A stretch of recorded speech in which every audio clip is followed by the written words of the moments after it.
Bienvenidos.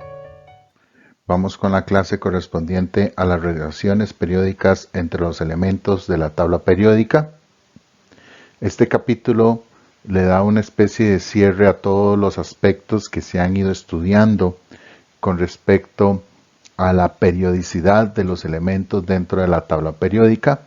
Ya es para generar algún comportamiento general entre grupos, entre familias, entre periodos, para poder tener una idea cuando se compara una característica entre 2, 3 o 4 elementos, para tener una noción de cómo podría ser el comportamiento. Para cerrar el aspecto de la tabla periódica, vemos acá un resumen del periodo en el cual los elementos han sido encontrados, descubiertos. Vemos cómo poco a poco, conforme avanza el tiempo, los elementos van apareciendo cada vez más frecuentemente, y esto se debe principalmente a un fenómeno que está ligado a la tecnología. Conforme se avanza en avances tecnológicos, es más probable encontrar nuevas partículas, en este caso nuevos elementos, nuevos compuestos químicos, y por eso es que tal vez en los últimos años se han ido encontrando mayor cantidad de elementos. Simplemente es una cuestión descriptiva para tener una idea el periodo más o menos en donde fueron encontrados algunos elementos. Los más antiguos de ellos: el carbono, el azufre, hierro, cobre, plata, oro, mercurio, estaño, plomo.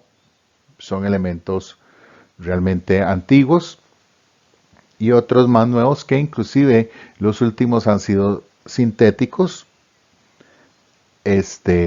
gracias a la mano del hombre y a la tecnología.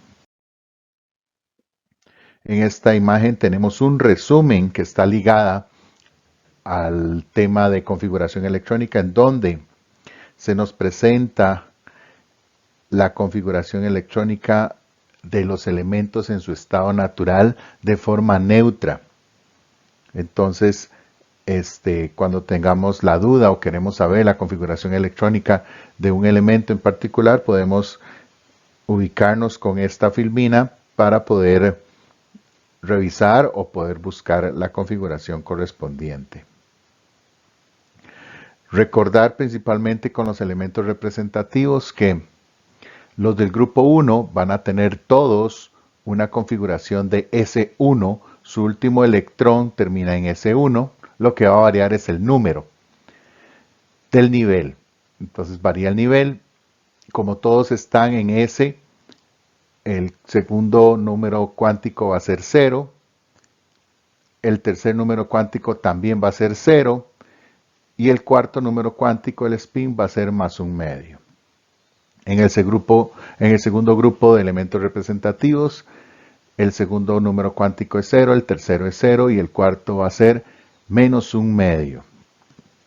En el tercer grupo de elementos representativos va a terminar en P1, entonces su segundo número cuántico va a ser 1, su tercer número cuántico va a ser menos 1 y el cuarto número cuántico más 1.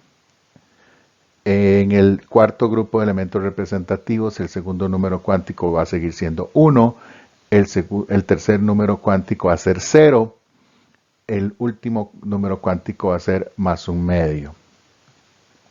En el siguiente, los números cuánticos, segundo, tercero y cuarto, va a ser 1, 1 y más un medio. En el siguiente vamos a tener número cuántico segundo 1, el tercero va a ser nuevamente menos 1 y el cuarto número cuántico menos un medio. Para el grupo 7 vamos a tener segundo número cuántico 1, tercer número cuántico más 1, 0 y cuarto número cuántico menos un medio. Y para la línea de los gases nobles vamos a tener segundo número cuántico 1, tercer número cuántico más 1, cuarto número cuántico menos un medio. En el caso de los de transición, vamos a tener el D1, D2, D3, D4, D5. Como todos son D, su segundo número cuántico va a ser el número 2. Y va a ir variando el tercer número cuántico desde -2, -1, 0, 1 y 2. En la línea de los F, vamos a tener 4F y 5F. Entonces el primer número cuántico va a ser el 4 o el 5, dependiendo cuál línea es. El segundo número cuántico va a ser 2. El tercer número cuántico puede ir desde -3 hasta 3, dependiendo de la posición. Alguna característica de cómo se clasifican muy ampliamente los elementos representativos, o los elementos de la tabla periódica. Tenemos en gris los elementos representativos, la línea verde, que es el grupo 8, son los gases nobles, también son elementos representativos, gases nobles. Los en azul, los elementos de transición. La línea primera de F, el 4F, van a ser los lantánidos y la línea 5F van a ser los actínidos. Cuando un elemento gana o pierde electrones, se convierte en un ion, en un catión o en un anión, también podemos determinar la configuración electrónica de los iones. Si tenemos un elemento que tiende a formarse como un electropositivo porque pierde electrones, entonces va a ser un catión. Lo que hacemos es quitar los electrones de valencia que tiene este elemento. Los electrones de valencia van a ser todos aquellos electrones que no están en un nivel completamente lleno. En el caso del sodio, tiene la configuración completa de neón más un 3s1. Ese electrón de 3s1 es el que puede ceder para cumplir su octeto. Este concepto es llegar a parecerse a un gas noble. Entonces, él pierde ese electrón y él considera que es igual al neón. Entonces el objetivo de los elementos que no son gases nobles es ganar o perder electrones para llegar a parecerse al gas noble más cercano. En algunos casos es perder electrones, pierden 1, pierden 2, pierden 3 y por eso quedan con una carga de +1, +2, +3, esos serían los cationes. O algunos otros casos pueden ganar electrones. En este caso pueden ganar 1, 2 o 3 y se convierten en aniones para parecerse al gas noble siguiente. Los cationes se parecen al gas noble anterior y los aniones al gas noble siguiente. Ese es el objetivo de un elemento para convertirse en un anión o catión. Llegar a ser lo más parecido posible a un gas noble. No lo llega a ser, pero él se siente, digámoslo así, él se considera que es un gas noble, aunque realmente pues no lo es. Entonces vean aquí, por ejemplo, el hidrógeno tiene un solo electrón, ese orbital está desapareado, entonces opta por ganar un electrón para llegar a parecerse al helio. El flúor tiene 7 electrones de valencia, que es el 2s2 y el 2p5. Su mejor negocio es ganar un electrón y se llega a parecer al neón, etc. El oxígeno gana 2, se parece al neón. El nitrógeno gana 3, se parece al neón. Los elementos del grupo de representativos 1, 2 y 3 pierden electrones para parecerse al gas noble anterior. Y los elementos del grupo 5, 6 y 7 ganan electrones para parecerse al gas noble siguiente.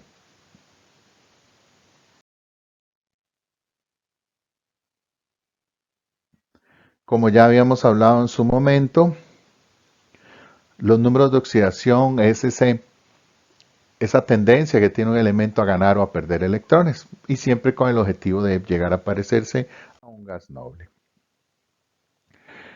Estos aniones y cationes que se terminan pareciendo a otro elemento distinto a ellos son isoelectrónicos a ese elemento o a otros cationes o aniones que se terminan pareciendo al mismo. Entonces, por ejemplo, el sodio pierde un electrón y se llega a ser igual al neón eléctricamente. El aluminio pierde 3 electrones, llega a ser igual al neón eléctricamente. El flúor gana un electrón, se parece al neón eléctricamente, el oxígeno gana 2 electrones, se parece al neón eléctricamente, el nitrógeno gana 3 electrones, se parece al neón eléctricamente. Todos ellos son isoelectrónicos entre sí y al neón, porque van a contener en ese momento específico que están en esa forma, tienen la misma cantidad de electrones todos entre sí. Entonces, por ejemplo, una pregunta podríamos tener: ¿qué átomo neutro, o sea, no puede ser anión ni cation, es isoelectrónico al hidrógeno negativo, al ion hidruro? Entonces, su configuración normal del hidrógeno es 1s1, le sumamos un electrón adicional para que llegue a ser 1s2, y el elemento que tiene 2 electrones es el helio. Entonces es isoeléctricamente igual al neón como átomo neutro. En el caso de los elementos de transición, en su momento habíamos hablado que ellos tenían distintos números de oxidación. Esto es porque tienden a hacer diferentes tipos de negocios, digámoslo así. Entonces, por eso tienen diferentes maneras de comportarse. Los elementos representativos son un poco más sencillos. Ahora a continuación vamos a hablar sobre las tendencias que existen en la tabla periódica y cómo poderlas reconocer. Una característica que tienen los átomos se conoce con el nombre de carga nuclear efectiva. La carga nuclear efectiva es la carga positiva que siente un electrón. Recuerden que el núcleo es positivo por la presencia de los protones. Entonces, los electrones que son negativos y están girando alrededor, moviéndose, van a sentir cierta atracción hacia el núcleo. Bueno, ¿con qué fuerza sienten esa atracción? ¿Es una fuerza muy alta, es baja? Eso lo define la carga nuclear efectiva. Entonces, por ejemplo, en una misma línea, en un mismo nivel de energía, vamos a tener los elementos, por ejemplo, sodio, magnesio, aluminio y silicio. Todos van a tener anteriormente el mismo gas noble, que correspondería al neón. Entonces, se toma como base ese gas noble anterior y se sacan los electrones que sobran, porque esos son los electrones de valencia que son los disponibles para cierta negociación, por decirlo así, para formar compuestos electrónicos, compuestos químicos, perdón. Entonces, el sodio tiene una carga efectiva de 1, el magnesio de 2, el aluminio de 3, el silicio de 4, porque eso es el exceso de electrones con respecto a su anterior gas noble. El radio atómico va a ser muy parecido. El núcleo va a ser casi del mismo tamaño. La diferencia entre un protón más y neutrón y un protón o neutrón menos no hace una gran diferencia. Entonces podríamos decir que los núcleos de estos elementos son prácticamente iguales. Por lo tanto, el núcleo es igual, pero el número de electrones es distinto y el número de protones. Entonces, la carga, la fuerza de atracción va a ser mucho mayor en el silicio por tener una carga de 4. Entonces, al haber una carga mayor, jala hacia él los electrones con más fuerza y eso reduce su tamaño. Por lo tanto, hay una tendencia de comportamiento del tamaño de la carga nuclear efectiva. En este caso, vamos a tener que en un mismo periodo o nivel, la carga nuclear efectiva va aumentando de izquierda a derecha.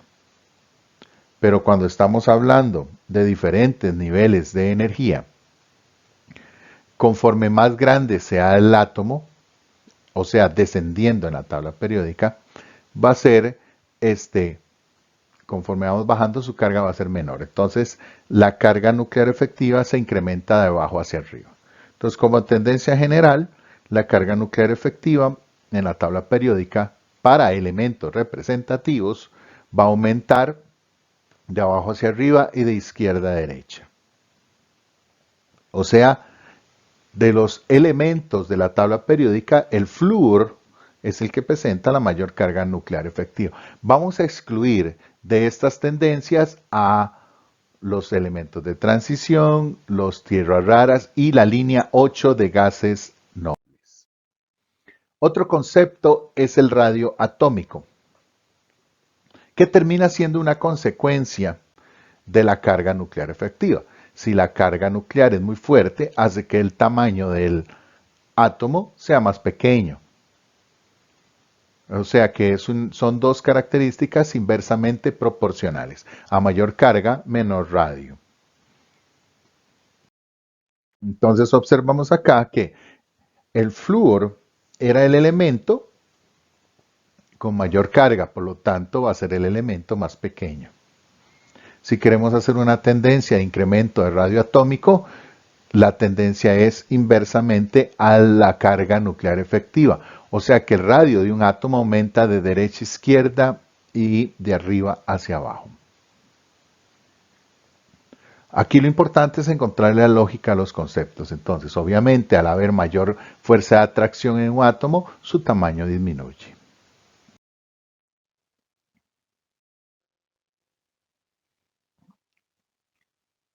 Otro concepto es el radio iónico.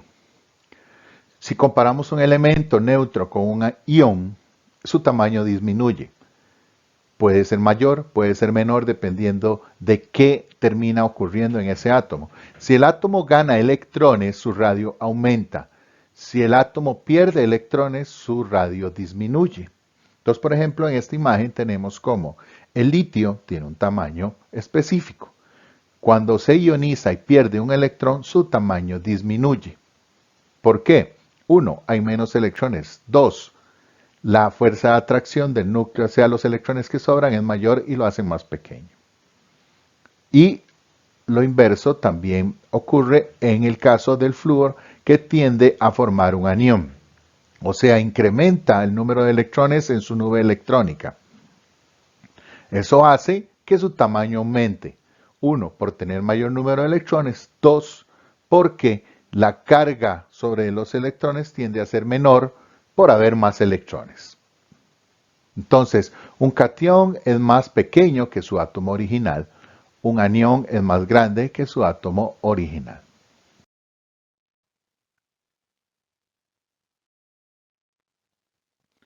Un tercer concepto se llama la energía de ionización. Conceptualmente se define como la energía mínima requerida para remover un electrón de un átomo gaseoso en su estado natural. ¿Okay? Ahora, no solamente se puede mover o remover un electrón, se pueden remover dos, se pueden remover tres, dependiendo de la tendencia del átomo. Por lo tanto, en algunos casos existe una primera energía de ionización, una segunda energía de ionización, una tercera energía de ionización. En un mismo átomo, obviamente, va a ser más difícil quitar dos electrones a quitar uno. Entonces, la segunda energía de ionización es más alta siempre que la primera. Y si fuera el caso de un átomo que tiene tres energías de ionización, la tercera energía de ionización es más alta que la segunda y la segunda más alta que la primera.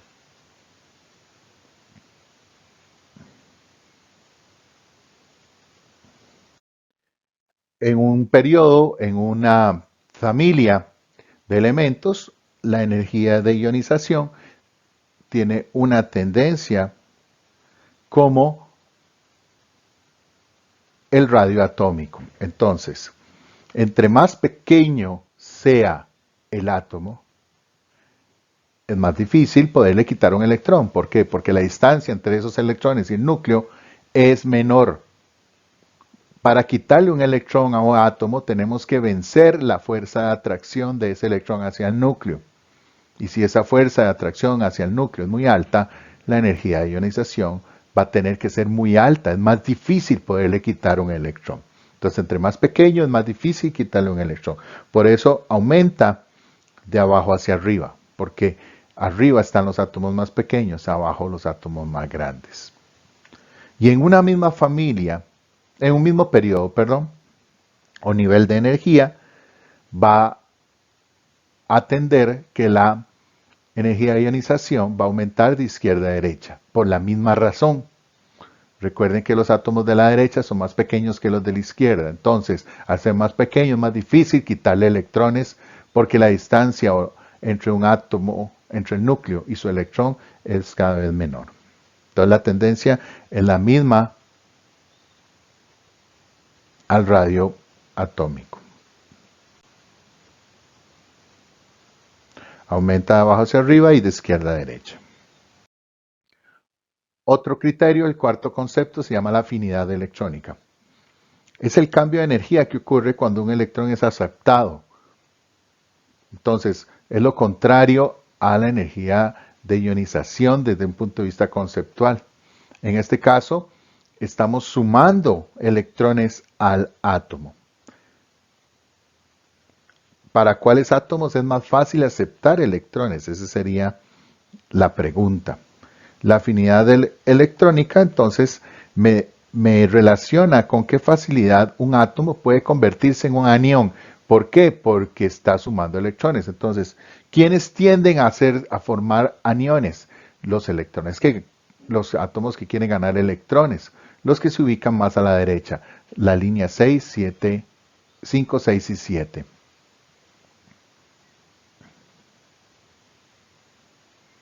Entonces, los átomos más afines eléctricamente son aquellos que tienen mayor facilidad o probabilidad de convertirse en aniones. En este caso, la afinidad electrónica va a tener también un incremento de abajo hacia arriba y de izquierda a derecha. O sea que los átomos más pequeños es más afín a sumar electrones a su nube electrónica, debido a que el átomo es más pequeño, o sea, el núcleo puede jalar con más facilidad ese electrón que se encuentra ahí divagando en el ambiente, digámoslo así, si se quisiera entender de esa manera. Como último concepto, vamos a tener acá la electronegatividad. Este es un concepto muy importante y va a ser vital para las siguientes dos clases, ya que es la capacidad de un átomo para atraer los electrones de otro átomo en un enlace químico. Entonces, cuando dos átomos se encuentran, alguno puede tener una mayor facilidad de atraer electrones hacia él, y este va a querer quitarlos del otro átomo. Los electrones no andan solos, están siempre en un átomo relacionados con un núcleo.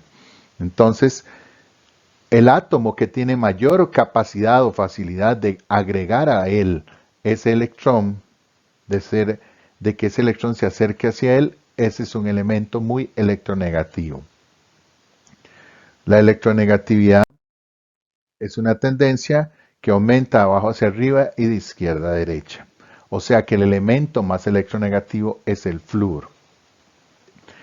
Tenemos una escala que se ha creado con valores relativos de electronegatividad en donde el valor mayor es el 4.0 que corresponde al flúor. Este átomo es el más electronegativo de todos. Conforme nos dirigimos hacia la izquierda o hacia abajo, la electronegatividad va disminuyendo. Este concepto de electronegatividad es muy importante tenerlo en cuenta porque cuando vemos un enlace químico, podemos determinar quién es más electronegativo según la tendencia de la tabla periódica.